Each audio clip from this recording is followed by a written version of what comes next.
peace of mind when this old world seems to get me down. All right, everybody, welcome back to the third and final segment of the Cajun Conservative Show today. As advertised, we're going to have author Joe Gulesserian. You're doing great. I'm doing great. I'm doing great, huh? Mr. Joe, welcome to the Cajun Conservative Show. Before we go on, please go ahead and introduce yourself. Tell your name right, because I am Cajun, and I do butcher up names that ain't Boudreaux and Thibodeau. But go ahead and introduce yourself and let everybody know. I said you're an artist or author. Talk about your book for a second. Sure. My name is Joe Gulesserian. I'm the author of the book called The Practical MBA, and my background is I've worked as a professor for 2.5 years. I've run companies most of my life, so on and so forth. So I've integrated business experience with economics, and I take you everywhere from debasement of Roman currency to the fall of the British pound. I take you to sovereign debt defaults, where I give you many examples of my book of countries that absolutely default under debt, and it's coming soon. I take you through every stock market crash. I take you through the great reset of the 20th century, in the middle of the century, the Bretton Woods, IMF, WTO, my position on FDR and the Great Depression. I also then bring you to the doorstep of sound money, gold-backed money. I leave you off on Bitcoin and some of the other technologies available. I bring you to the house of cards. And then at the end, I pretty well have a term I called the future of tomorrow, a cabalotocracy, where large government will live off the avails of the fruition and of industry, of large corporations, and the industrious will get punished. And the middle class are under massive threat, because once you lose your middle class, you lose the stability of a society, because they're the social conscience of a society. They believe in the pillars, rule of law, fair play, reason, and all those other things that we hold in esteem. Now I'm exhausted. Hey, you got a little ways to go, so you better get ready to go get some coffee or something. Well, Joe, it's funny how you mentioned the middle class. I'm gonna go off topic for a second with that. In communistic regimes or socialistic countries, there is no middle class. There's rich and then there's poor, and there's nobody in between. And it's funny. You hear a lot of these politicians say, "Oh, we want to protect the middle class," but it's kind of funny. And they also say, "Look, we want the rich to pay their fair share," but majority of the rich people in this country are sitting in Washington D.C. making policies and trying to lead this country supposedly in the right way. So if you look at regimes, communist regimes and socialistic countries, the politicians are rich, the people are poor, and like you said, there's no middle ground to build that pillar of society. That's true, and I made a comment when I was on the podcast yesterday. When the Weimar Republic, meaning after the First World War, Germany, they eliminated the middle class, and they had massive inflation in the Weimar Republic. The society collapsed economically, where you'd need like maybe 500 million German marks to buy a loaf of bread. That atmosphere of instability and unemployment and toxicity of the economy was what led to the advent of someone like Hitler, who promised jobs, who promised to rebuild Germany with pride. And unfortunately, he brought back jobs, but the rest is very toxic history. It's very scary stuff that he did. So, once you eliminate the middle class, coming back to America, maybe Canada or Europe, you eliminate the soul of the country. You eliminate the social conscience. The middle class is stable because you know what? Maybe I'm middle class. I'm doing okay. I've got a home. It's mostly paid. I got a kid. One's going to be a plumber. The other one's going to go be a teacher. I'm not going to go to a protest and throw Molotov cocktails, right? Right. I don't want that kind of stuff there. But they're inflating away the middle class, and that's how they're going to get rid of them. They, like I put in my book, they need not apply. They're not part of the equation, and they need not apply. A good example of inflation on the people who can least afford it, the lower middle class and the working poor, is you can see a store like Dollar Tree. They move their price point from $1 to $1.25. Well, Isaac, that's a 25% inflation hit right there. And that's about it on that issue there. But you're right. So let's go on to the economy, because that is your strong suit, Joe. You talk about the economy, and you talk about what the effects of our inflation is going on. And I thought about you the other day when we were lining up this with this bank crisis that is happening. And this is my view of it. And a lot of people have kind of told me, oh, no, that's not right. And you hear, you have Janet Ellis, the Secretary of Treasury, say, oh, the banking system's fine. But you've had last June, inflation hit 9.1. The latest inflation number is reaching 6.4. And, yes. And if they started rising interest rates, they started doing all this stuff to try to combat inflation, but it has put these banks in trouble. And now we're in a situation where we're in a bank crisis. So, in your opinion, what caused these bank crises? Is it the inflation I just said, in my opinion? Or am I wrong to say that inflation had a big part of the banking crisis? Well, it's a good question, but I will start. I'm not going to give you what sparked it, but this has been building up for a while, and I'll keep it as simple as possible. You have bonds on the market. There's nobody around even in banking, who's ever lived in an inflationary environment. You spent $7 trillion extra dollars in the hole with the COVID crisis, okay? And you got no results, by the way. So you put $7 trillion there.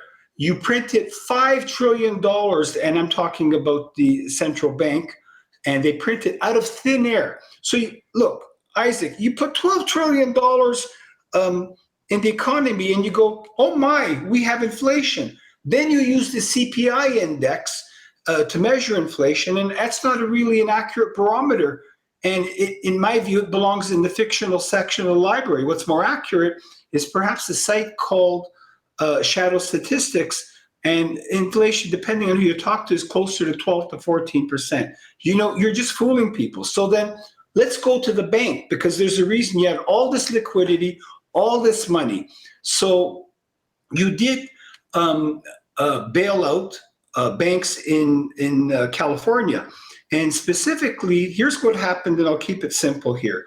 Bonds at best were paying at 1%. And when you turn around and you buy a bond for 10 years and you're a bank and you buy $50 billion of bonds or $100 billion of bonds, that's fine. Now bonds are paying closer to 4.5%, 5%, and even a bit more. So what happened is you're stuck with these bonds that, let's say, a 10-year treasury at 1%, and the new ones are coming out, let's say, 4.5%. So I'm not going to get into complex bonds. So if you bought a $1,000 bond for your future at 1%, right now that $1,000 bond is worth about $880, $900. I'm not a bond trader, but it's no longer worth $1,000 face value. Why? Because the new bonds are paying 4%. And if I want to sell my bond to Isaac, I got to sell it as a discount. So let's extrapolate that idea, pull that idea, and turn around and say, okay, that's fine. I get that part. And you're stuck on your books with a bunch of bonds and that are paying less. Some of these banks have a theoretical exposure of losing hundreds of billions of dollars on the differential of the bond between the 1% and the 5%. I'm not going to go into the details. We don't need to concern ourselves with that. And at this point, so this particular exposure, Isaac, what happened now is the central banks and the Treasury, they all stepped in and said, oh, how much money do you need to bail that bank out? Well, I need $100 billion. They are valuing the bonds at $1,000 each, not at $880 each. It's a scam, right? That's your first scam. So you're saying this in a nutshell. The government is going to go ahead and pay for the full value of that bond, but that bond's roughly $800 value. So when Joe Biden says this ain't going to impact the taxpayers, well, it is, because we're paying $200 more for a bond that's worth $800. Right. So what's going to happen is they're bailing out these banks, and when they're bailing out these banks, it gets complex. But the soup gets more complex than that. Traditionally, when you go to a bank and you make a $1,000 or $100 deposit, traditionally the banks what they call a reserve requirement. $10 of that goes into the reserve, and they can't lend that money out. So during your medical emergency, we'll just call it that, during your medical emergency, they turned around and they wanted to create more liquidity. Remember, they dumped $12 trillion in the economy, and they said, you know what? The banks no longer, this is what the Feds say, no longer have to have any holdback reserve. So then they've got zero reserve. In other words, every penny you put in there that's in savings, let's say, or locked up bills, right, that's all lent out.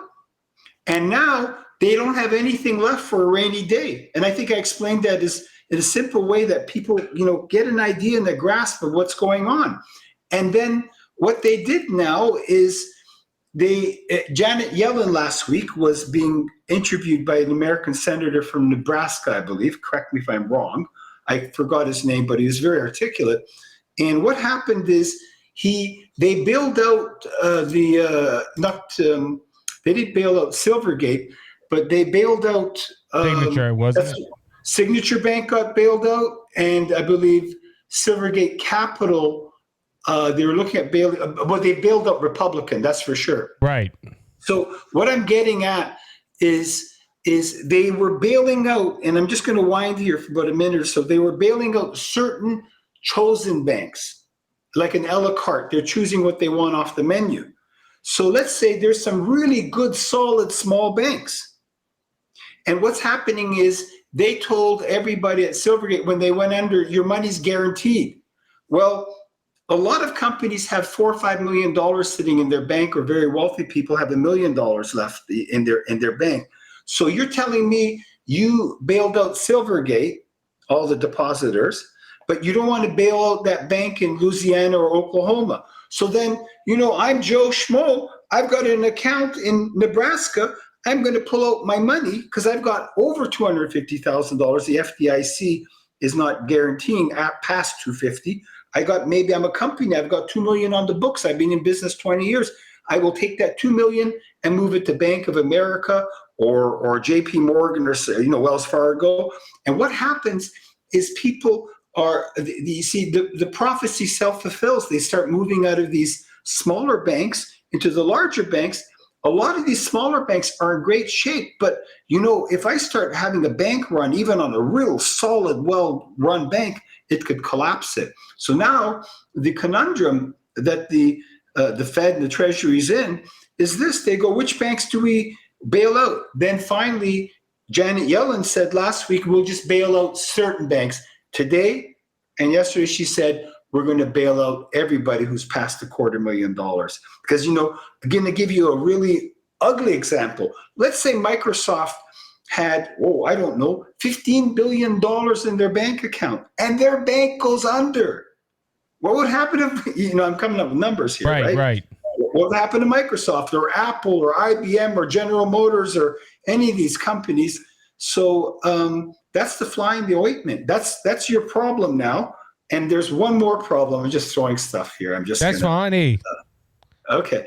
There's one more problem. The FDIC has approximately $128 billion in backup money to bail out banks, right? Or depositors in this case. So if the FDIC has $128 billion, but they're insuring about $9.8 trillion, they don't have enough money, so they're going to get bailed out. And how are they getting bailed out? Well, they're getting bailed out because they're printing money from thin air. So the question is, in the last week or two, the central bank has turned around and printed another $300 billion on top of the $5 trillion. And do you really think by printing more money, you're going to tame inflation?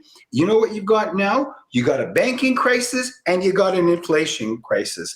And no matter which way you move, you got another problem. And I'm throwing a lot at you. You got an American accumulated deficit of $32 trillion.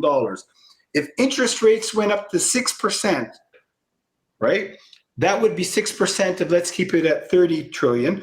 That's $1.8 trillion. The US budget's about $4.4 trillion. That's what you basically have to spend as a federal government. What would happen if 50% of your money went towards the interest on your debt? That's the conundrum. The Fed, this is not Paul Volcker in the 1980s where he could jack up interest rates. We didn't have even $1 trillion of debt. Yep, you're right. Right? Europe's worse. I'm not even going to go to Europe. It's pathetic. It's not. I don't mean Europeans, but the economic situation, and Canada. This is the situation, and there's no easy way out because you want smaller government, right? As you mentioned when we were chatting. Good. You go run on smaller government and let me know how many votes you get. No, people don't care about that. They go, right. I want my government programs. Yeah, and see, and going to that, because I want to ask about this. Could you just mention that they're gonna be printing up more money, which is gonna add to more inflation. That is just common sense. But what about we're in a circumstance right now in this country where the Republicans say we're not gonna extend the debt limit. But you have the Democrat Party and the president saying, well, we're gonna bail out these banks, we're gonna pay for this, we're gonna pay for that. What if the debt ceiling don't get raised? See, that's where I'm coming. Because you mentioned about printing money, and these banks are beginning bail. Where are they getting this money from? Like, just from thin air? Because yes. What if the Republicans hold their ground, which I hope they do? Say, look, we're not going to raise the debt ceiling. Where are they going to get to pay this stuff? Well, exactly. They're printing money from thin air. They're lending it to an insolvent treasury, right? So basically imagine the ship pulled up, these sailors have been at sea, and they come to the port of call, they've got a bunch of drunken sailors, and you start lending them $5,000 each. You're not going to get paid back. It's going to go down the tube. And basically, you have an insolvent treasury. If any business was run like the treasury, they would not qualify for a Dunkin' Donut and a coffee in terms of a line of credit, okay? I've got to be very frank there at the expense of throwing diplomacy under the bus. So the Treasury is bust. When their bonds and debts come due, they borrow more money, right? And you can only sell so many bonds domestically or internationally to finance U.S. debt, right? Right. And America can't default because if they default, it's not just America. The world financial system would come to a grinding halt. It would be something unfathomable, because American dollar is the de facto currency of the world. It's the reserve currency of the world. And but they're running it at. Eventually, let me give you another analogy. I thought about it today before I came on your program, and I said I played Monopoly as a kid. You get $1,500 each. Okay, so you want to buy Illinois Avenue, you want to buy Vermont. If you're lucky, you buy Park Place or some of the other nice properties. That's fine. But what happens if I start you off with $3,000 each? You will start buying properties off each other. Those property prices will go up. That's all that happened. You don't need a PhD in economics. It's basically it's called the Cantillon effect. And I had to study it a couple of thousand years ago when I was in school. When more money chases the same amount of goods, you get inflation. And what you're doing is you're getting Band-Aids and Band-Aids and Band-Aids. And, no matter who's in government, you try and get these people away from government addiction. Good luck. It's tough. And I'm not talking just America. Europe, we could talk about Canada, of course, right? We have a different system here. Some of it's good, some of it's not as good. So if I came up to Canadians and I said, listen, I'm going to reduce in Canada, we pay about 53% of our money towards taxes if you're making a $65,000 salary. I'm not saying income tax. You have what we call HST, which is like value added tax, okay? So everything I buy, almost everything, I pay 13% on. Part for the state, meaning the province, and the other part, I think I pay 7% or so, 5% to the federal government.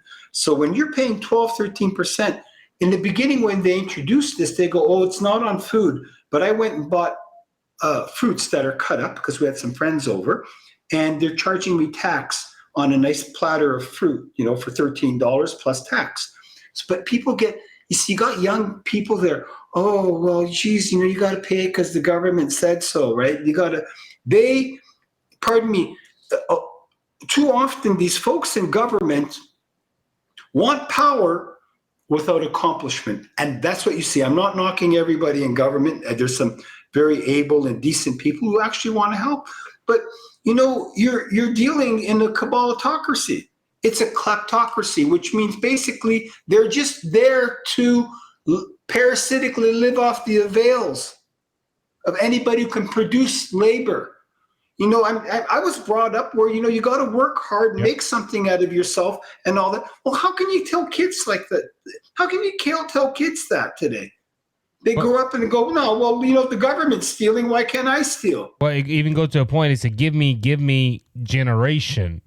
I call it a microwave generation where everything got to be instant. And look, let's even go to a point where the government is fighting this now with school bailouts, pay everybody's debt. Well, look, I didn't go to college, and I never planned on going. But the thing of it is, I got to pay for somebody else's college. Why? I didn't go. And if I would have went, I would have got a job and paid for that because that's something I want to do. But this generation, and you're talking about workers and stuff. There was a young man, and this came from Scott Ford.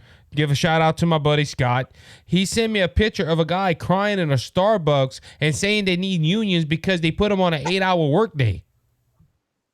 Wow. That's the generation where they want everything, but they don't want to work for it. And that's one of the reasons we're in the mess. That's why we have a $32 trillion debt, is because the government said, hey, you don't want to work? That's fine. We give you everything. And now we're at a point where we're having crisis after crisis.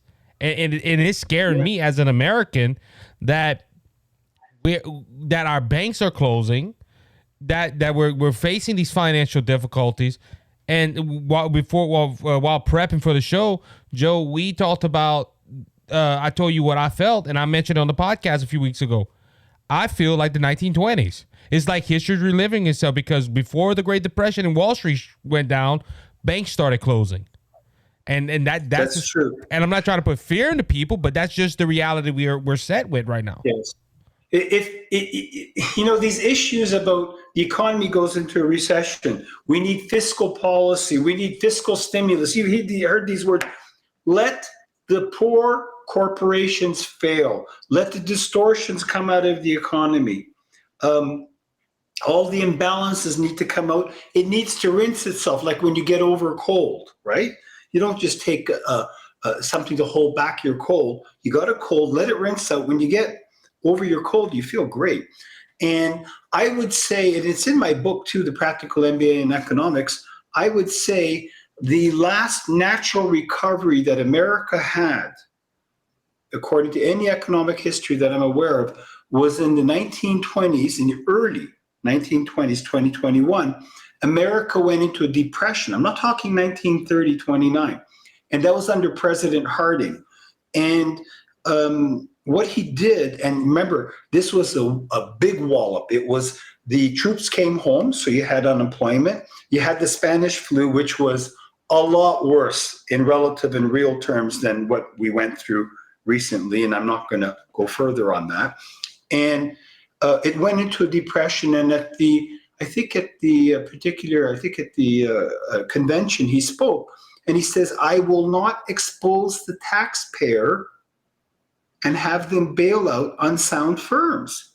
So he let it all play out, let it rinse out. Within a year and a half or two, unemployment went from close to 18% back down to 6%, 7%. Then it started dropping. The economy started flourishing again. But you spend too much money, you print too much money, you're speculating on Wall Street, so on and so forth, stocks, what have you, and then the big bust comes. And all I have to say is the banks were not ready for the fact that interest rates went up from 1% to 5%. Put it in street terms, they got to get over the fact that, didn't you know that happy hour is going to be over eventually? And you got to go head home, right? You got a wife and family. You got to go home. Happy hour's over, right? And they didn't get over that. And then there's people, here's what's going to happen. And I'm going to get it off my chest here now that I'm ranting. They're going to turn around and saying, we need government to solve the economic problems. Well, government caused them. Depending on government to solve the economic problems is like hiring the carjacker to run your valet service for parking. That's a good analogy. A good analogy. Yeah, that's what it's like, So, yeah. Yeah, it is sad to say. And look, our founding fathers, yes, never ever designed our government to be big. It was always supposed to be small. It was always supposed to just be a advocate for people that needed help. But unfortunately, we've come to a point where government has grown to where, like you said, people are just so used to a big government now, they don't know what they would do if it would get out, if big government would ever cease to exist. Yes. And yeah, that's the only, if you're born today, you're 25, 30, even if you're older than that, pardon me, it makes no difference. That's the life you're used to. And when I grew up, I believed in government. When I came out of high school, I believed in it was good and that. I believed that, if you were very wealthy and I wasn't, we both went to court, I would be treated as good as you. I believed that I was be treated fairly. But right now, I just don't see, from our economic institution, from our governmental institutions, how do you turn around and tell somebody young, believe in our institutions, they're there to help? How can you? They can't stop lying. Like I told, when I went on another program, if the media and government, if they stop lying, the room would be silent. You're right on that. They can't stop it. And I think in my book, I said, with this compulsive lying disorder, I think most people in government, and the taxpayer should pay for it, is they should get a group rate on their compulsive lying disorder, And I don't know what to tell you, They pay for every other study. They should pay for that one as well. They're making money out the way. Yeah, give them a therapy session. You can line. It's not a bad idea. Line up about 15, 25,000 couches and just sit there and strap them down for a while and, have a nice chat with them and then unstrap them, see if they get a little bit better. But anyways, what would be sad though, Joe? What would be sad, Joe, if the psychiatrist that's doing that probably would retire at the end and wouldn't want to talk to nobody, go to a psych ward himself. Yeah, exactly. So Joe, exactly. so Joe, we're running. We're about to end this segment. I want you to go ahead and give a shout out to your book, where people can find your book, and if they have any questions for you or if they want to reach out to you, give them some contact information. Sure. No, thank you very much. My book is called The Practical MBA on Economics. I'm currently writing a second one called The Guerrilla Guide for Entrepreneurs, and I'm kind of getting lazy on that one. I've described the book before. It is, to put it succinctly in a very summarized way, it's essential gear for the coming and current economic tsunami. It predicted the House of Cards and all this stuff falling apart. The book is available on Amazon. I'm very easy to get in touch with LinkedIn. And I'm also very easy to get in touch on my website. It's called practicalmba.ca. Again, practicalmba.ca. So those are probably the best ways to get in touch with me.